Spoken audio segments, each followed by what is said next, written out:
Starting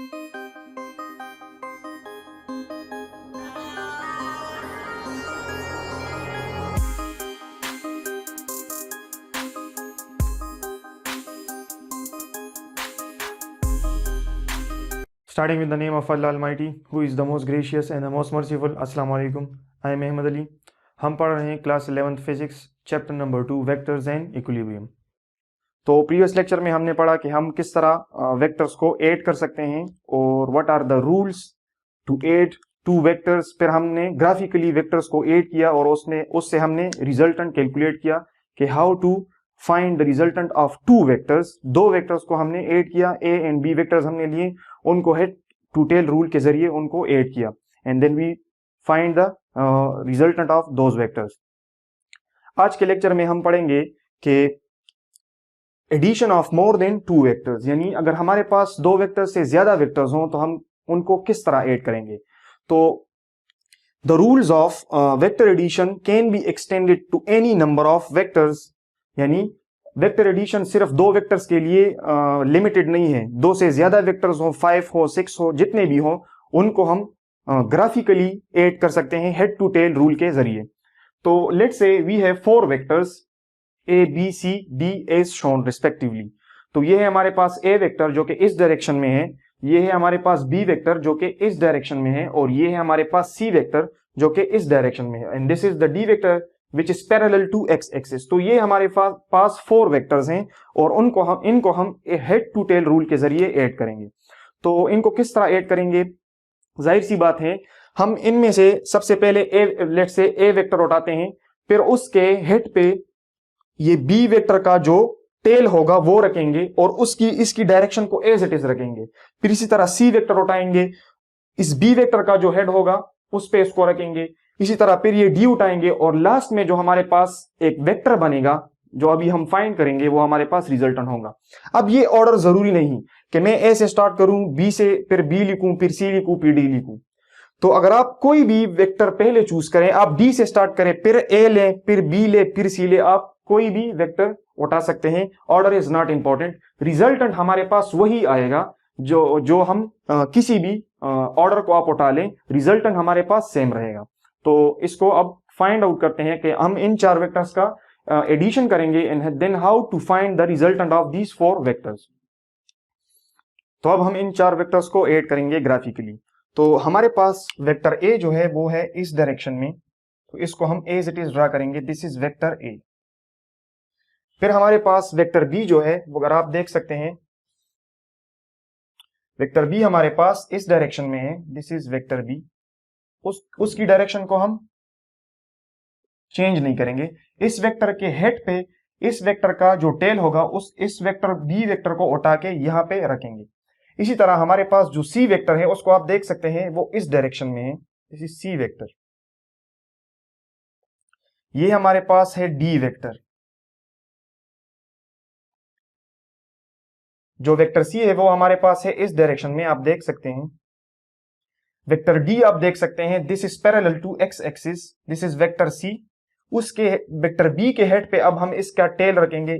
इसी तरह D vector का टेल इस सी वेक्टर के हेड पे रखेंगे और जो रिजल्टेंट बनेगा, तो वो जो रिजल्टेंट बनेगा, जो फर्स्ट वेक्टर है उसका टेल हम मिलाएंगे इस लास्ट वेक्टर के हेड के साथ, और हमें पता है इसको हम कहते हैं रिजल्टेंट, और ये है हमारे पास वेक्टर डी। तो आप कोई भी ऑर्डर लें, कोई भी ऑर्डर आप फर्स्ट चूज करें, आप बी को फर्स्ट चूज करें, फिर सी को चूज करें, फिर ए को चूज करें, फिर डी को चूज करें, आपके पास रिजल्टेंट का डायरेक्शन यही होगा। तो रिजल्टेंट इस केस में हमारे पास इक्वल है, resultant is equal to A vector plus B vector plus C vector plus D vector. तो ये होगा हमारे पास रिजल्टेंट ऑफ मोर देन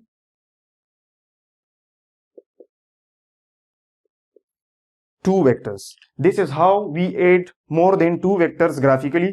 हम वेक्टर्स को उन वेक्टर्स को हम लेते हैं, उनकी डायरेक्शन को एज इट इज रखते हैं और हेड टू टेल रूल के जरिए, हेड टू टेल रूल को यूज करते हुए हम इन वेक्टर्स को ऐड कर सकते हैं और इनका रिजल्टेंट फाइंड आउट कर सकते हैं। अब अगर हम इसका ऑर्डर चेंज करें, लेट से मैं ए वेक्टर को फर्स्ट लेता हूं, फिर सी को लेता हूं, फिर डी को लेता हूं, फिर बाद में बी को लेता हूं, तो ऑर्डर चेंज करने से आप ट्राई कर सकते हैं। अगर आप ट्राई नहीं कर सकते फिर आप बता देंगे मुझे कमेंट में, उसको फिर इंशाल्लाह एक्सप्लेन करेंगे। लेकिन इसको दोबारा ड्रा करने की जरूरत नहीं है, आप खुद ट्राई कर सकते हैं इसको। तो जो रिजल्टेंट बनेगा, कोई भी ऑर्डर आप ट्राई कर लें, रिजल्टेंट हमारे पास यही होगा। यानी अगर रिजल्टेंट में इस तरह करूं कि बी को पहले करूं, फिर सी को करूं, फिर डी को करूं और फिर ए को करूं, रिजल्टेंट पे कोई असर नहीं पड़ेगा। रिजल्टेंट की direction, resultant will always be this one. ये हमारे पास रिजल्टेंट यही डायरेक्शन होगा उसका, और जितना मैग्नीट्यूड होगा इसका, इस रिजल्टेंट का, उतना ही मैग्नीट्यूड हमें मिलेगा। इसके बाद हम पढ़ते हैं एक वेक्टर होता है हमारे पास, नल वेक्टर। तो नल वेक्टर किसे कहते हैं, तो डिफाइन करते हैं इसको कि a vector having zero magnitude and arbitrary direction is called a null vector. यानी एक एग्जांपल से इसको एक्सप्लेन करते हैं। एग्जांपल से लेट्स से मेरे पास एक वेक्टर है, this is a vector A. Let's say this is a vector ए। अब मैं इस वेक्टर का अगर मैं अपोजिट डायरेक्शन में इसी वेक्टर को कंसिडर करूं, इसके अपोजिट डायरेक्शन में अगर मैं इतना ही मैग्नीट्यूड का वेक्टर कंसिडर करूं, यानी एंटी पैरेलल वेक्टर, इसको हम इंशाल्लाह पढ़ेंगे, टाइप्स ऑफ वेक्टर्स को एक छोटी सी वीडियो में एक्सप्लेन करेंगे।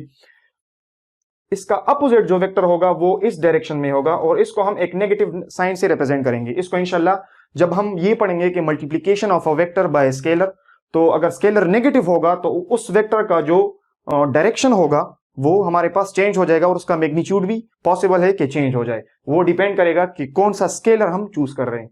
तो अगर ये मेरे पास एक वेक्टर है और इसका मैं नेगेटिव वेक्टर लूं, तो वो इसका एंटी पैरेलल वेक्टर होगा, और मैग्नीट्यूड उसका उतना ही होगा जितना इस वेक्टर का है।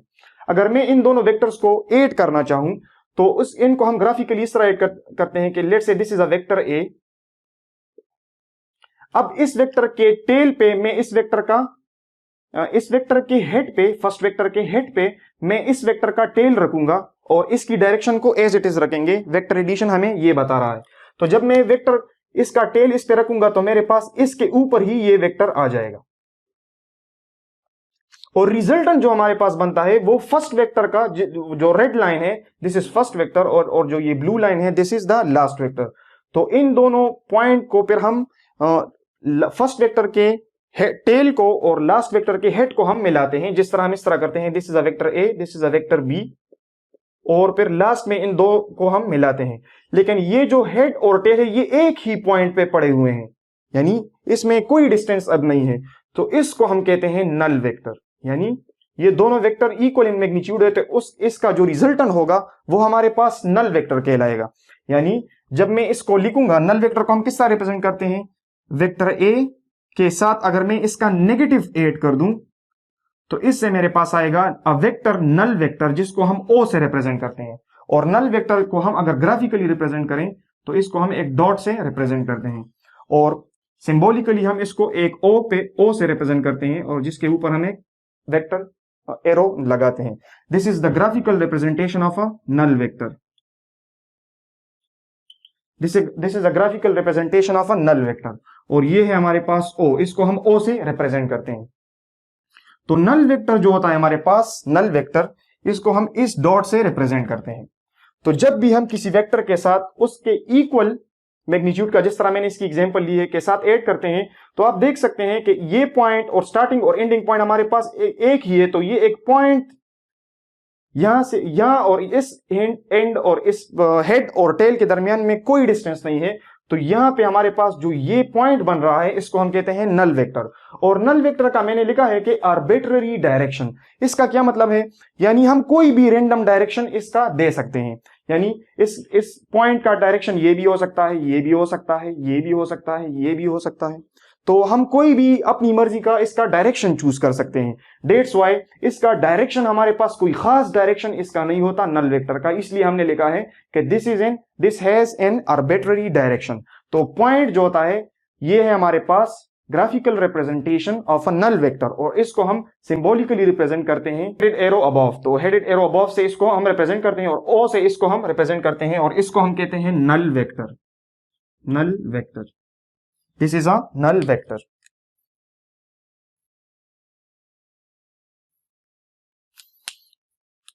इसके बाद हमारे पास एक छोटा सा टॉपिक है, एक असाइनमेंट है हमारे पास, assignment number 2.1। Chapter number 2 vectors in equilibrium में एक असाइनमेंट है हमारे पास कि an aeroplane is moving at 120 meters per second at an angle of 10 degrees with x-axis through a 30 meter per second wind blowing at an angle of 260 degrees with x-axis. Determine the resultant velocity of the plane. यानी ये हमारे पास एक problem given है और इस problem को चूंकि ये हमारे पास वेक्टर्स को इसमें वेक्टर्स इन्वॉल्व हैं, कोई प्लेन जा रहा है वो किसी खास डायरेक्शन में जा रहा है जो कि एक्स एक्सिस के साथ कुछ एंगल बना रहा है, और इसी तरह विंड की कुछ डायरेक्शन हमें गिवन है कि विंड किस डायरेक्शन में है और वो कितना एंगल बना रही है एक्स एक्सिस के साथ, और हमने रिजल्टेंट वेलोसिटी फाइंड करनी है। तो इस क्वेश्चन को सॉल्व करने के लिए हमारे पास दो मेथड्स हैं। एक हमारे पास है ग्राफिकल मेथड जिससे हम हेड टू टेल रूल के जरिए इसको फाइंड आउट कर सकते हैं, और एक हम पढ़ेंगे इंशाल्लाह bye rectangular components. Bye rectangular components इसको हम किस तरह इसको सॉल्व करेंगे। तो चूंकि ये असाइनमेंट इस पोर्शन से रिलेटेड है, हेड टू टेल रूल के पोर्शन से रिलेटेड है, तो इसको हम ग्राफिकली फाइंड आउट करेंगे। जिस तरह मैंने आपसे कहा था कि जब हम वेक्टर्स को ऐड करते हैं तो हम क्या करते हैं, ग्राफिकली वेक्टर्स को लेते हैं, एक स्पेसिफिक स्केल सेलेक्ट करते हैं, फिर उस स्केल के अकॉर्डिंग उनको प्लॉट करते हैं और फिर हम अपना रिजल्टेंट फाइंड करेंगे। तो इसमें क्या गिवन है कि एक एरोप्लेन है हमारे पास जो कि 120 मीटर्स पर सेकंड स्पीड से जा रहा है और 10 डिग्रीज एक्स एक्सिस के साथ ये एक एंगल बना रहा है।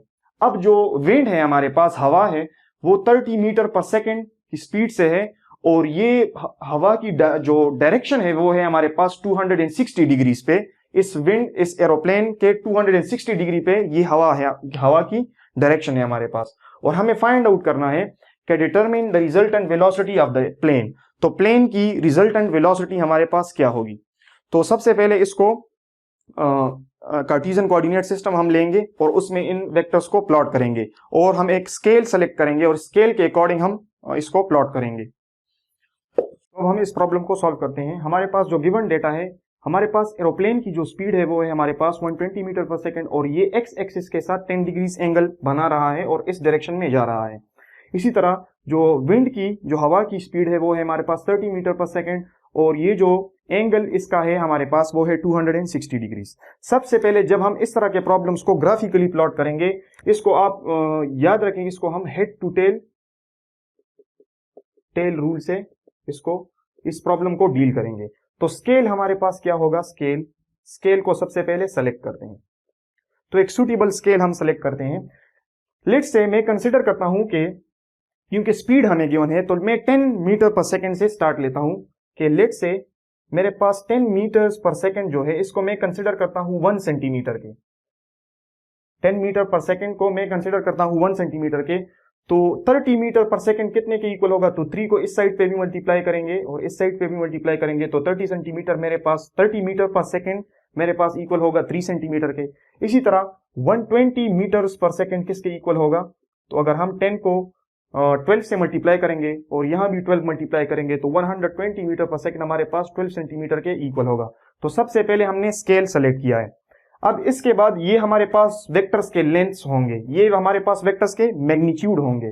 अब हम कार्टेशियन कोऑर्डिनेट सिस्टम को ड्रॉ करेंगे इस तरह, कार्टेशियन कोऑर्डिनेट सिस्टम को इस तरह ड्रॉ करेंगे। Let's say this is Cartesian coordinate system, this is X axis and this is Y axis.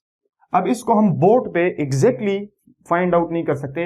इसके बाद मैं आपसे एक छोटा सा इसको मैं शेयर करूंगा, इस क्वेश्चन को मैं आपके साथ शेयर करूंगा। इसको मैंने ऑलरेडी सॉल्व किया हुआ है, तो आप इससे यहां सीख के इस मेथड को जहन में रख के आप जब उसको देखेंगे तो आपको समझ आ जाएगी कि इसको किस तरह सॉल्व करते हैं। तो सबसे पहले आपने क्या करना है कि जो 10 मीटर पर सेकेंड हमारा स्केल है वो हमारे पास इक्वल है 1 सेंटीमीटर के। तो सबसे पहले जो एरोप्लेन की स्पीड है वो है मेरे पास 120 मीटर पर सेकंड, और ये 10 डिग्रीज एंगल बना रहा है, और 120 मीटर पर सेकंड को मैंने कंसिडर किया है 12 सेंटीमीटर के। यानी मैं एरोप्लेन की जो डायरेक्शन होगी वो 10 डिग्रीज बना रहा है एक्स एक्सिस के साथ। This is X axis 10 degrees, let's say this is 10 degrees, 10 and theta 1 is equal to 10 degrees. अब ये एक्स एक्सिस के साथ 10 डिग्रीज बना रहा है, और इसकी जो लेंथ होगी इस वेक्टर की तो 120 मीटर पर सेकंड हमारे पास इक्वल है 12 सेंटीमीटर के। तो इसको आप रूलर से यहां रख के रूलर 10 डिग्रीज प्रोटेक्टर लेंगे, प्रोटेक्टर जो हमारे पास होता है प्रोटेक्टर, वो लेंगे आप, इस पे हमारे पास डिविजन्स होते हैं, वो यहां रखेंगे आप, और 10 डिग्रीज लेंगे और 12 सेंटीमीटर इसी डायरेक्शन में एक वेक्टर ड्रा करेंगे। Let's say this is 12 centimetre, v1 is equal to 120 metres पर सेकेंड, और ये हमारे पास स्केल के अकॉर्डिंग इक्वल है 12 सेंटीमीटर। तो ये लेट्स से मेरे पास है 12 सेंटीमीटर। फिर जो 260 डिग्रीज एंगल होता है हमारे पास, हमें पता है कि ये मेरे पास होता है 0 degree, this is 90 degrees, this is 180 degrees, this is 270 degrees and this is 360 degrees. तो जो हमारे पास ये 260 डिग्रीज एंगल लाई कर रहा है, ये हमारे पास यहां लाई कर रहा है, यहां हमारे पास लाई कर रहा है। दिस इज एंटी क्लॉकवाइज में ये एंगल हमारे पास 260 डिग्रीज एंगल यहां होता है हमारे पास, यहां होता है हमारे पास 260 डिग्रीज एंगल। तो जो हवा की रफ्तार है वो इस डायरेक्शन में है, दिस इज 260 डिग्रीज। तो ये एक्स एक्सिस के साथ एंटी क्लॉकवाइज में 260 डिग्रीज एंगल बना रहा है, यानी 260 डिग्रीज एंगल अगर मैं यहां एक्स एक्सिस, ये हमारे पास एक्स एक्सिस है, और इसी तरह ये मेरे पास वाई एक्सिस है, तो जो हमारा ये वाला वेक्टर है, जो हवा की रफ्तार है, वो हमारे पास this is equal to 270 degrees, this line. तो जो हवा की रफ्तार है वो हमारे पास है 260 डिग्रीज लेट्स से, और ये जो वेक्टर होगा, this vector which is 30 centimetre is 3 centimetre, तो इस वेक्टर को आप 3 सेंटीमीटर लेंगे, इस वेक्टर को आप 3 सेंटीमीटर लेंगे, और इसकी जो एंगल बन रही है हमारे पास with X axis, this is 260 degrees, this is theta 2, this is theta 2। इसी तरह प्लॉट करेंगे इसको। ये है हमारे पास 3 सेंटीमीटर जो कि विंड की डायरेक्शन को रिप्रेजेंट कर रहा है, और जाहिर सी बात है जो हमारे पास रिजल्टेंट बनेगा, इसको जब हम रूलर से इस तरह ड्रा करेंगे, इस तरह, तो ये मेरे पास रिजल्टेंट बनेगा। और ये जो रिजल्टेंट वेलोसिटी होगी मेरे पास, वी आर में इसको लिखता हूं। जब आप इसको रूलर से फाइंड आउट करेंगे, रूलर से, तो आपको पता चलेगा कि इससे हमारे पास आता है 11.3, इससे हमारे पास आता है 11.3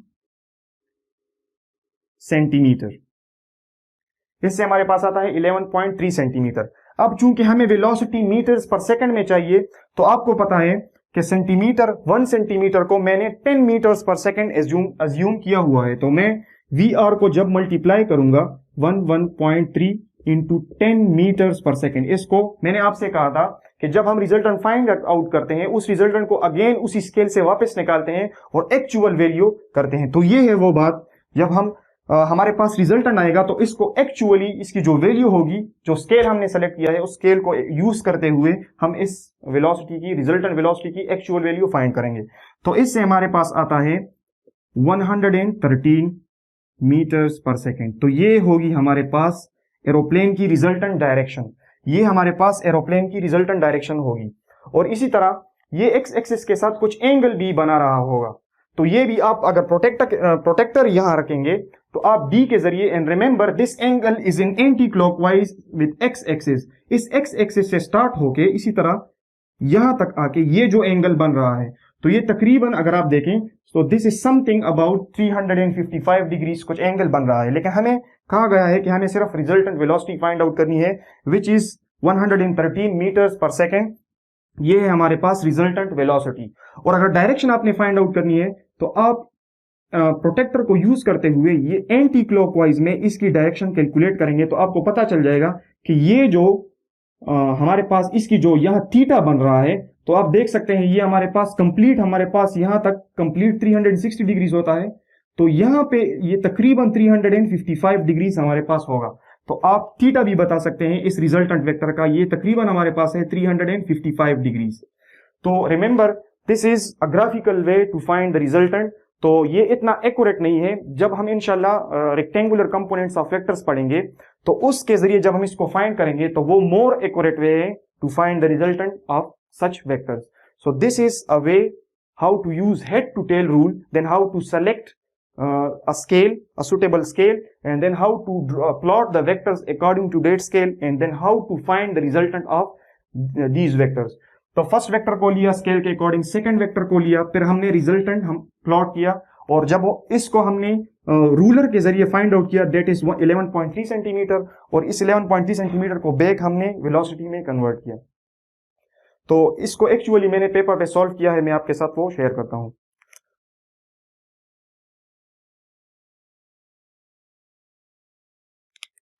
So this is enough for today, and thank you so very much.